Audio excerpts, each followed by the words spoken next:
नमस्कार, चलिए सुनते हैं नेपाली लोक कथा किस्मत।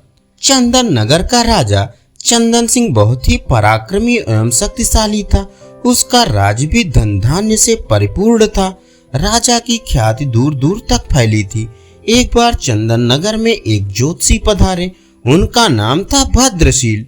उनके बारे में विख्यात था कि वो बहुत ही पहुंचे हुए ज्योतिषी हैं और किसी के भी भविष्य के बारे में सही सही बता सकते हैं। वो नगर के बाहर एक छोटी कुटिया में ठहरे थे। ज्योतिषी की इच्छा हुई कि वह भी राजा के दर्शन करे। उन्होंने राजा से मिलने की इच्छा व्यक्त की और राजा से मिलने की अनुमति उन्हें सहर्ष मिल गई। राज दरबार में राजा ने उनका हार्दिक स्वागत किया। चलते समय राजा ने ज्योतिषी को कुछ हीरे जवाहरात देकर विदा करना चाहा, परंतु ज्योतिषी ने यह कहकर मना कर दिया कि वह सिर्फ अपने भाग्य का खाते हैं। राजा की दी हुई दौलत से वह अमीर नहीं बन सकते। राजा ने पूछा, इससे क्या तात्पर्य है आपका गुरुदेव? कोई भी व्यक्ति अपनी किस्मत और मेहनत से गरीब या अमीर होता है। यदि राजा भी किसी को अमीर बनाना चाहे तो नहीं बना सकता। राजा की दौलत भी उसके हाथ से निकल जाएगी। यह सुनकर राजा को क्रोध आ गया। गुरुदेव, आप किसी का हाथ देखकर यह बताइए कि उसकी किस्मत में अमीर बनना लिखा है या गरीब। मैं उसको उलट कर दिखा दूंगा। राजा बोले, ठीक है, आप ही किसी व्यक्ति को बुलाइए, मैं बताता हूँ उसका भविष्य और भाग्य। ज्योतिषी ने शांतपूर्वक उत्तर दिया। राजा ने अपने मंत्री को चुपचाप कुछ आदेश दिया और कुछ ही क्षणों में एक सजा धजा नौजवान ज्योतिषी के सामने हाजिर था। ज्योतिषी भद्रशील ने ध्यान से उस व्यक्ति का माथा देखा, फिर हाथ देखकर कहा, यह व्यक्ति गरीबी में जन्मा है और जिंदगी भर गरीब ही रहेगा। इसे खेतों और पेड़ों के बीच कुटिया में रहने की आदत है और वहीं रहेगा। राजा चंदन सिंह ये सुनकर हैरत में पड़ गया और बोला, आप ठीक कहते हैं। यह सजा धजा नौजवान महल के राजसी वस्त्र पहन कर आया है, परंतु वास्तव में यह महल के बागों की देखभाल करने वाला गरीब माली है। परंतु गुरुदेव, 1 वर्ष के भीतर मैं इसे अमीर बना दूंगा। यह जिंदगी भर गरीब नहीं रह सकता। राजा का घमंड देखकर ज्योतिषी ने कहा, ठीक है, आप स्वयं आजमा लीजिए, मुझे आज्ञा दीजिए। और ज्योतिषी भद्रशील चंदन नगर से चले गए। राजा ने अगले दिन माली दयाल को बुलाकर एक पत्र दिया और साथ में यात्रा करने के लिए कुछ धन दिया। फिर उससे कहा, यहाँ से 100 कोस दूर बालीपुर में मेरे परम मित्र भानु प्रताप रहते हैं, वहां जाओ और यह पत्र उन्हें दे आओ। ये सुनकर दयाल का चेहरा लटक गया। वह पत्र लेकर अपनी कुटिया में आ गया और सोचने लगा, यहाँ तो पेड़ों की थोड़ी बहुत देखभाल करके दिन भर आराम करता हूँ, अब इतनी गर्मी में इतनी दूर जाना पड़ेगा। परंतु राजा की आज्ञा थी, इसलिए अगले दिन सुबह तड़के वह चंदन नगर से पत्र लेकर निकल गया। 2 गांव पार करते करते वह बहुत थक चुका था और धूप चढ़ने लगी थी। इस कारण उसे भूख और प्यास भी जोर की लगी थी।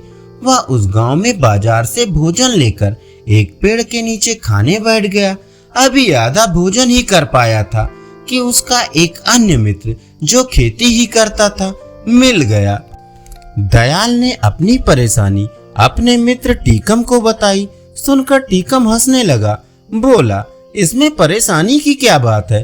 राजा के काम से जाओगे, खूब आओ भगत होगी। तुम्हारी जगह मैं होता तो खुशी खुशी जाता। यह सुनकर दयाल का चेहरा खुशी से खिल उठा। तो ठीक है भैया टीकम, तुम ही यह पत्र लेकर चले जाओ, मैं एक दिन यहीं आराम करके वापस चला जाऊंगा। टीकम ने खुशी खुशी वह पत्र ले लिया और 2 दिन में बाली नगर पहुंच गया। वहां का राजा भानु प्रताप था। टीकम आसानी से भानु प्रताप के दरवाजे तक पहुंच गया और सूचना भिजवाई कि चंदन नगर के राजा का दूत आया है। उसे तुरंत अंदर बुलवाया गया। टीकम की खूब आवभगत हुई। दरबार में मंत्रियों के साथ उसे बिठाया गया। जब उसने पत्र दिया तो भानु प्रताप ने पत्र खोला। पत्र में लिखा था, प्रिय मित्र, यह बहुत योग्य एवं मेहनती व्यक्ति है। इसे अपने राज्य में इसकी इच्छा अनुसार 400 एकड़ जमीन दे दो और उसका मालिक बना दो। यह मेरे पुत्र समान है। यदि तुम चाहो तो इससे अपनी पुत्री का विवाह कर सकते हो। वापस आने पर मैं भी इसे अपने राज्य के 5 गांव इनाम दे दूंगा। राजा भानु प्रताप को लगा यह सचमुच में योग्य व्यक्ति है। उसने अपनी पुत्री व पत्नी से सलाह करके पुत्री का विवाह टीकम से कर दिया और चलते समय ढेरों हीरे जवाहरात देकर विदा कर दिया। उधर आलसी दयाल थका हारा अपनी कुटिया में पहुंचा और जाकर सो गया। 2 दिन सोता रहा, फिर सुबह उठकर पेड़ों में पानी देने लगा। सुबह जब राजा अपने बाग में घूमने निकले तो दयाल से पत्र के बारे में पूछा। दयाल ने डरते डरते सारी सच्चाई राजा को बता दी। राजा को बहुत क्रोध आया और साथ ही ज्योतिषी की भविष्यवाणी भी याद आई, परंतु राजा ने सोचा कि कहीं भूल चूक भी हो सकती है, अतः वह एक बार फिर प्रयत्न करके देखेगा कि दयाल को धनी किस प्रकार बनाया जाए।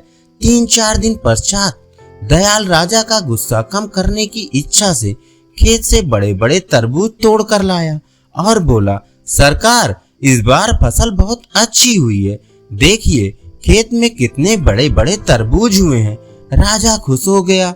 उसने चुपचाप अपने मंत्री को इशारा कर दिया। मंत्री एक बड़ा तरबूज लेकर अंदर चला गया और उसे अंदर से खोखलाकर उसमें हीरे जवाहरात भरवा कर ज्यों का त्यों चिपका कर ले आया। राजा ने दयाल से कहा, हम आज तुमसे बहुत खुश हुए हैं, तुम्हें इनाम में यह तरबूज देते हैं। ये सुनकर दयाल का चेहरा फिर लटक गया। वह सोचने लगा कि राजा ने इनाम दिया भी तो क्या। वह बड़े उदास मन से तरबूज लेकर जा रहा था, तभी उसका परिचित लोटन मिल गया। वह बोला, क्यों भाई, इतने उदास होकर तरबूज लिए कहाँ चले जा रहे हो? दयाल बोला, क्या करूं, बात ही कुछ ऐसी है। आज राजा मुझसे खुश हो गए, पर इनाम में दिया तो यह तरबूज। भला तरबूज भी इनाम में देने की चीज है, मैं किसे खिलाऊंगा इतना बड़ा तरबूज? लोटन बोला, निराश क्यों होते हो भाई, इनाम तो इनाम होता है। मुझे ऐसा इनाम मिलता तो मेरे बच्चे बहुत खुश हो जाते।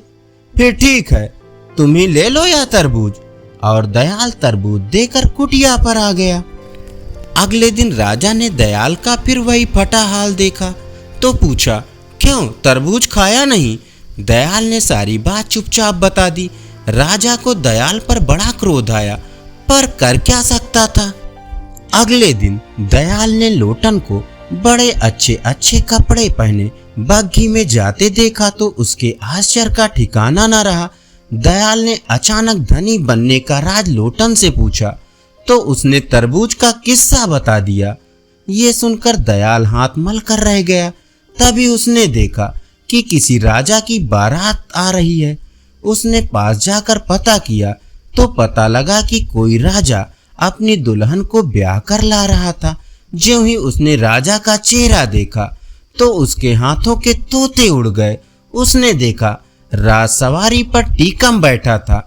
अगले दिन टीकम से मिलने पर उसे पत्र की सच्चाई पता लगी, परंतु अब वह कर ही क्या सकता था।